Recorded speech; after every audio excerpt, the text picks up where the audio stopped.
Here's what's coming up this weekend on the Central Indiana Sports Report. Mike Rich reacted to the Pacers' loss against the Miami Heat on Friday. That was released earlier Saturday. Grant Schaus's IU Washington preview was also released earlier Saturday, as well as the Oak Hill Delta game. We have a Daleville Madison Grant report coming out, and our full boys basketball scoreboard sometime Saturday with interviews with Franklin head coach Brent Brobston, Oak Hill head coach Kevin Renbarger, Tri Central head coach Cam Heineman, Muncie Central head coach Justin Olam, and Anderson Prep assistant coach Mike King. We will have all the local scores and regional scores from Friday night with highlights from all the local games and again interviews with several head coaches. Also, look for our IndyCar coverage this weekend and our boys swimming state finals scoreboard show. Scott Hunt will be back to talk about that one as Oak Hill senior Grant Cates is going for a diving state champion and looks like one of the favorites, if not the favorite. Also, our girls basketball state final scoreboard will be sometime on Sunday. And we'll have a boys basketball postseason special with Michelle Garman and other guests on Monday. And our girls basketball state finals recap with Grant Schaus and Michelle Garman. We will have that on Monday as well.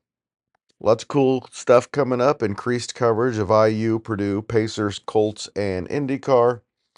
Please check back every single day for the Central Indiana Sports Report.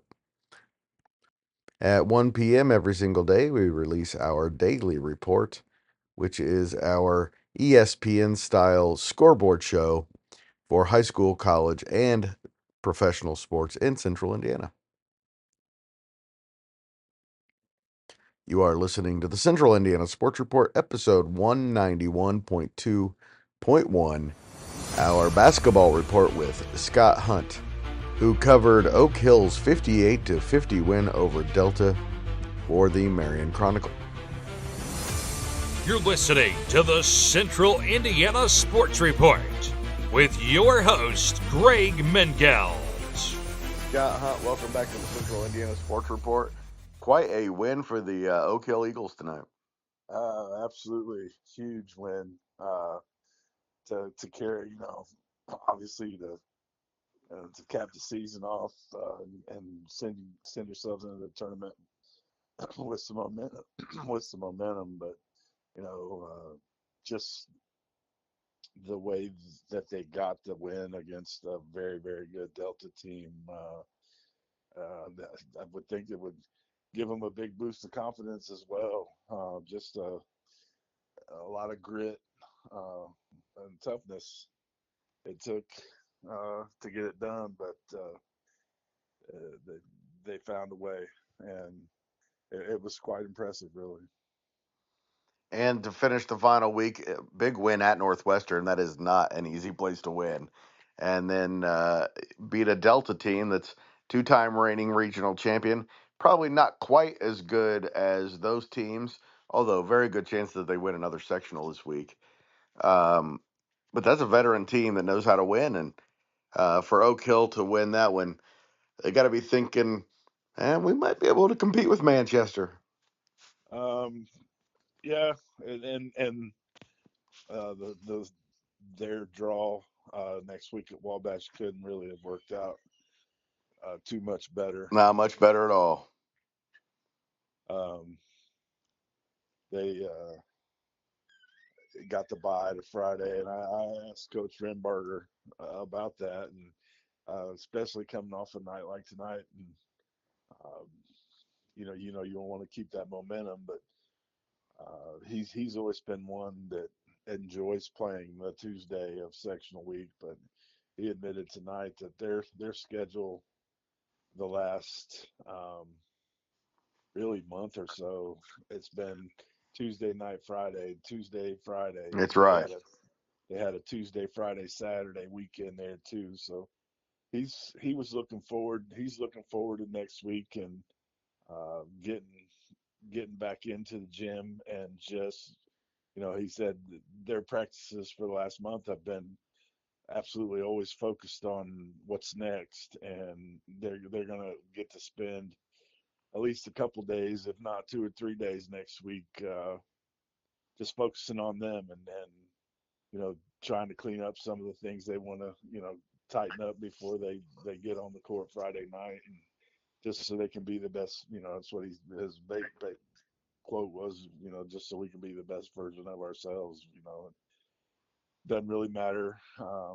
He didn't really care who they'll see. They're either going to see Lewis Cass or Wabash, and either one of those teams, Oak Hill's going to be pretty heavily favored to win. So Right. um, and it'd be easy for them to kind of start peaking at Saturday night, and the rematch with Manchester. Manchester handled them pretty easy early in the season. I think it was Oak Hill's second game, but it was a long time ago. Remember it well, yes. And Coach but Rimbarger remembers it well, I'm sure too. well, yeah, and the I didn't really talk. I didn't talk to him at all about Manchester because obviously they're not going to Right. even talk about that until. That's But our job. all those kids and the coaches, they're all going to remember Gavin Batten, and as well they should, because he was the difference in the game. I felt like the first time they played. I mean, he had 36 and 17 rebounds, and Oak Hill just didn't have an answer for him. And remains to be seen if they've got any more of an answer for him now. He's just such a he's a 6'7" kid that is got guard skills and got post skills, and just a really nightmarish matchup for most high school teams in Class 2A. And there's a reason why they're so high. Manchester's so highly regarded. But I'm really um, I felt like and Coach. I mean, I feel like Oak Hill had kind of been going through some doldrums the last 2 or 3 weeks. Seemed like it. Yeah. I thought it looked like it at Blackford. Um, they weren't What ready gave to it match. away, Scott? The 22-0 deficit? Well, just that they didn't match. They were nowhere near matching Blackford's intensity Yeah. and energy.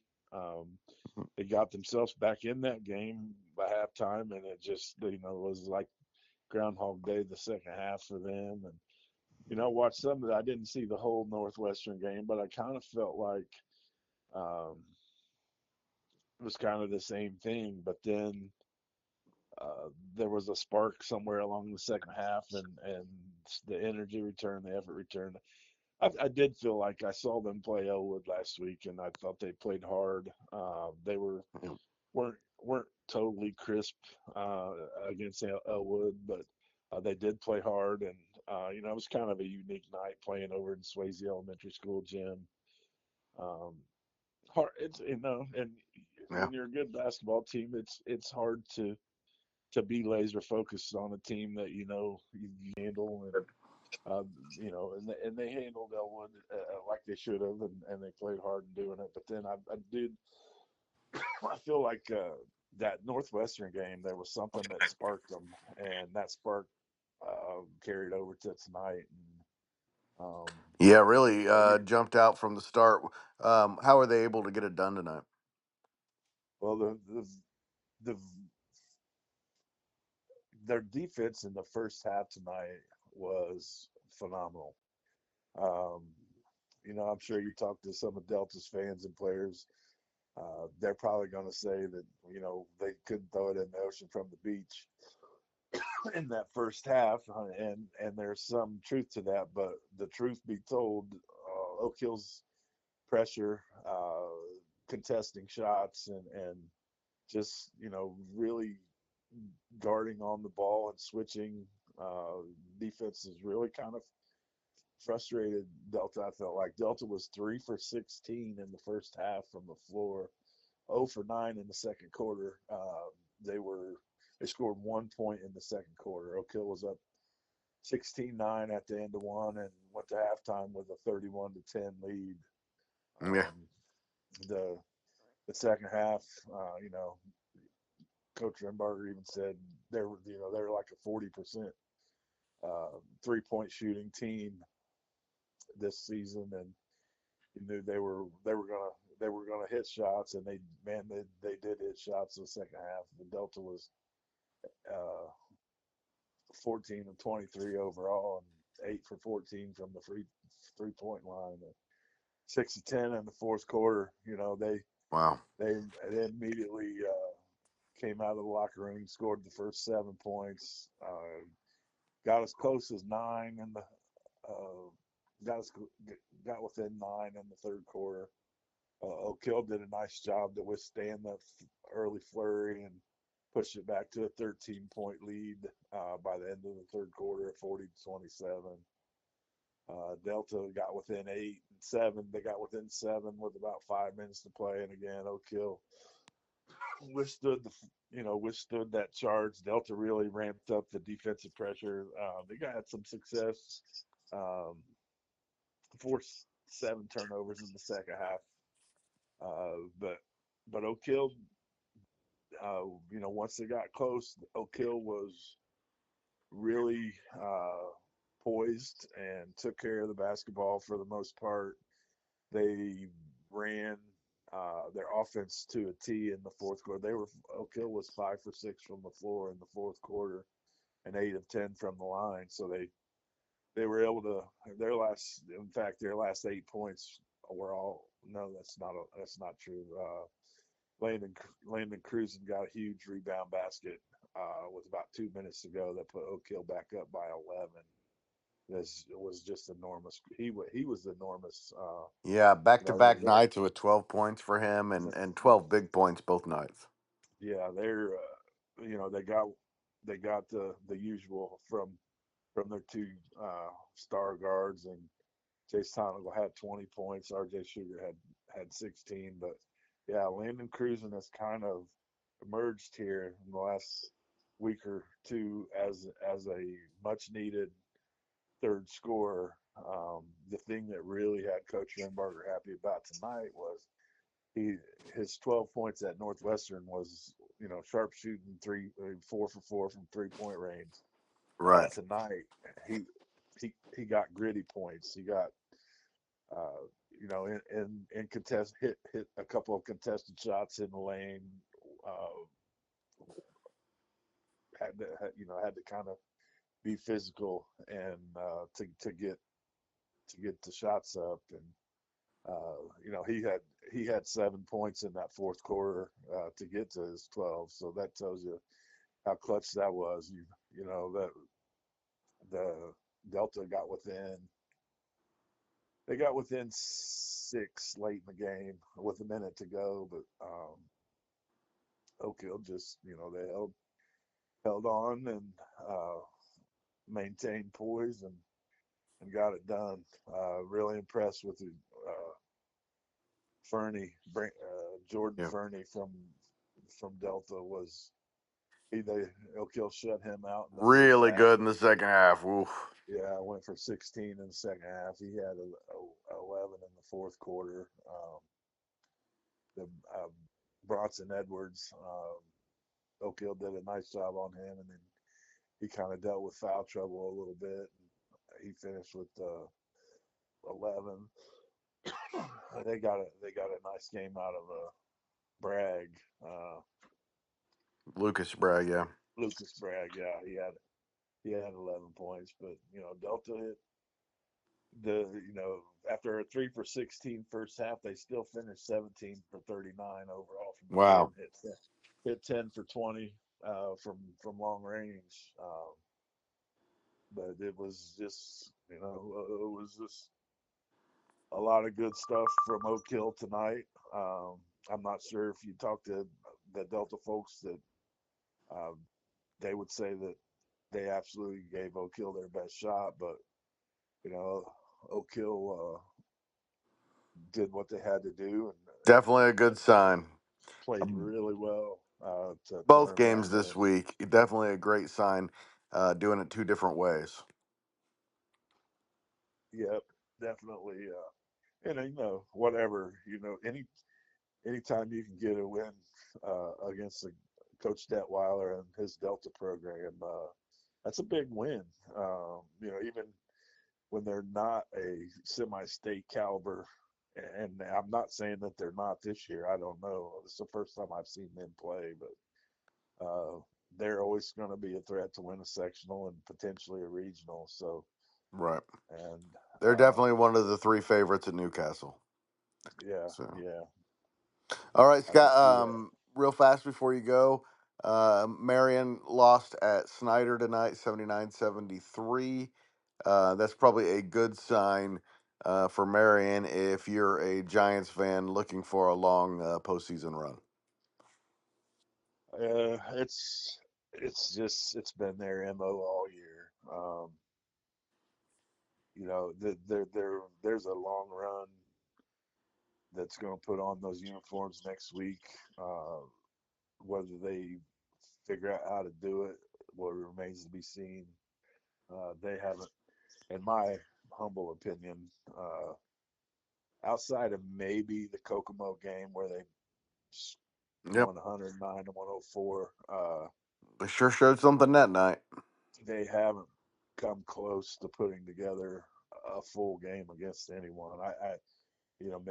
Maybe the Warsaw game was as close as they've come, um, but they're so explosive athletically and have can get points from a lot of different sources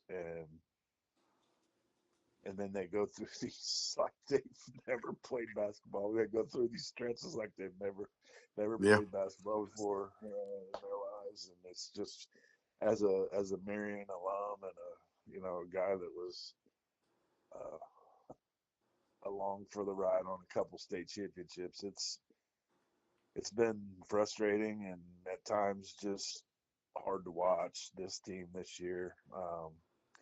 11-11, against the schedule that they play.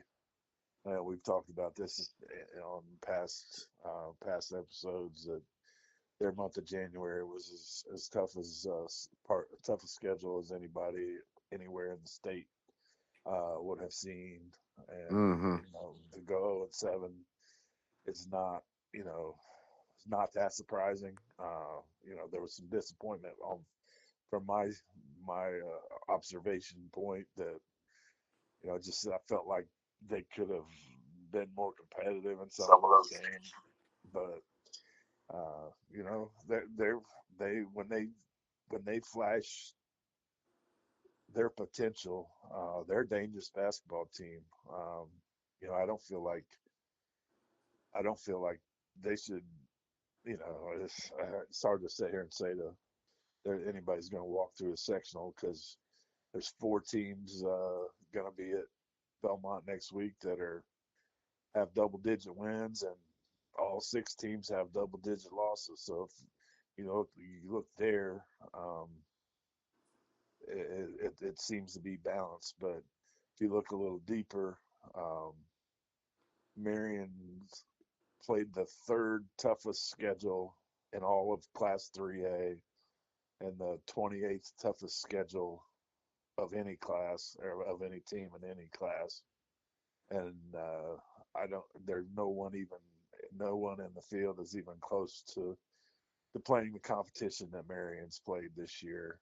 Um, so I feel like the 500 record is probably a little misleading, but you know that's what Coach Blackman wanted was to get these kids ready to try to make a long postseason run, and here we are. And it's time for them to show, put up or go home. And Scott, it makes me a little sad every time that there is no Marion sectional. I think that's a travesty. Every year that there's no sectional at Marion is, Yeah, yeah, it's too beautiful of a place not to be hosting a sectional. I I'm not a big fan of the drive to Decatur for the sectional. To be honest with you, I hear you. I like Belmont's got a nice gym. They've got Oh yes, good they do. people. good people, good facilities, but Yep. it's just not a fun trip to make. Three nights in a week, and it's. I feel like I feel like Mississippi will have a shot to compete and maybe get out of Tuesday's game against Norwell. Uh, Yeah, should be a good from one. from everything I understand, that a lot of people think that New Haven is probably the the other favorite, along with Marion in that sectional, and they got to buy the Friday night, and we'll play the winner of the Newcastle or the Norwell Mississippi game. Marion's draw really couldn't have worked out too much better. That's They have to right. play the home team in Belmont, but Belmont struggled this year. They only got 5 wins going into Yeah. the night. I guess Heritage has been a competitive team, but yeah, I looked through the schedules of everybody.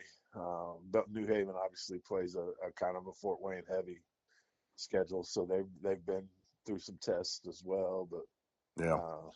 the Mary, I looked at that, and I can't remember exactly what it was. Marion's 9-1, or Marion's only lost one game against that 3A team all year, and that was last week in a close game at Lebanon. Mm. Of the Good of Lebanon the team. of the 11 losses they have, 10 have come against 4A programs, and Wow. 7 or 8 of those were to highly, teams that were ranked at the time, are still ranked, or have been ranked. So Or Carmel, which wasn't ranked but is always dangerous. I think Carmel was ranked when Marion went down Oh, there. that's right. They may have been. Uh, Yeah. Carmel, Westfield, Lawrence North, Fort Wayne Yeah. South. I know they haven't been ranked all year, but that's a good Yeah. basketball team. Yeah. Good Uh, basketball program. yeah, Mount Vernon. Uh, yeah, they've taken some lumps, but now that they're, I think Coach Blackman has them believing that every time they walk in whenever whoever lines up against them in the sectional, has got their hands full with the Marion Giants, and uh, And Coach Blackman's familiar with that area, isn't he? yeah, a little bit. Yeah. He did some coaching in the Fort Wayne area. Yes, he did. Won a couple championships. All right, Coach. All right, Scott. Thank you so much for your time. As always, can't wait for the postseason. It's here. It's here. It's here. Tomorrow we got Elwood and Anderson, and that's it. And then it's the postseason. Well, I'm getting up bright and early and driving to Indianapolis, and Oak Hill's got a young man named Well, that's right. That's Grant right. Cates Ooh, let's that talk about that tomorrow, please. That'd be great. he is I think he's gonna win it. potentially a future Olympian. I think Wow. I've done stories about this kid since he was 8 or 9 years old, and really Yeah. felt like last year he's finished fifth as a freshman at the state finals in diving. Has been third the Yep. last 2 years. Yep. Really felt like, and he walked away last year. He and his coach, his coach Chris Simmons, they were both mad, and I completely understand why. I don't know how he finished third last year, but that's where the judges scored him, and uh, I know, knowing him, it lit a fire under him. And if you look at the scores from sectional and regional rounds, there was sectional round, 20 sectionals, however many divers at all 20 sites. There were 4 kids, I think, statewide, or 5 kids statewide, that scored more than 500 points in sectionals, and Grant scored 637 points at the sectional. And then in the regional this week, Tuesday night, there were 4 or 5 kids that broke the 500 barrier, and Grant was over 600 again. So Definitely the favorite going into this, and that would be a great story for Grant County and for Oak Hill. Yeah, he would be. He actually would be Oak Hill's second diving champion in uh, 6 years. Wow. 2019, 2019, the year the highlight, the one day highlight of my journalistic career was Cade Lake of Oak Hill. I got to go cover him in the first two, the preliminaries and the semifinals of diving. He ended up becoming a state champion that afternoon. Word came through, circulated through Gamebridge Fieldhouse about with about 2 minutes to go in Oak Hill's girls' state championship game that he'd won the state. So to be able to cover two state champs from the same school on the same day was a pretty special day for me as a journalist. Tomorrow should be as well. Can't wait to hear about it, Scott. Thanks so much to Scott Hunt for giving us a report on the Oak Hill Delta game and talking a little Marion basketball, a little diving. And thank you for listening. Please like, subscribe, or follow us. SoundCloud, Spotify, Amazon, Apple, or YouTube so you don't miss a single segment. And please help us out by telling a friend.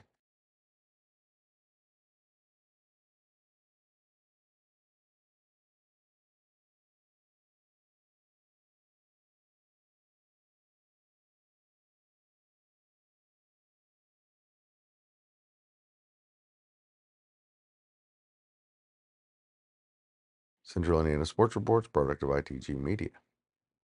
Susie.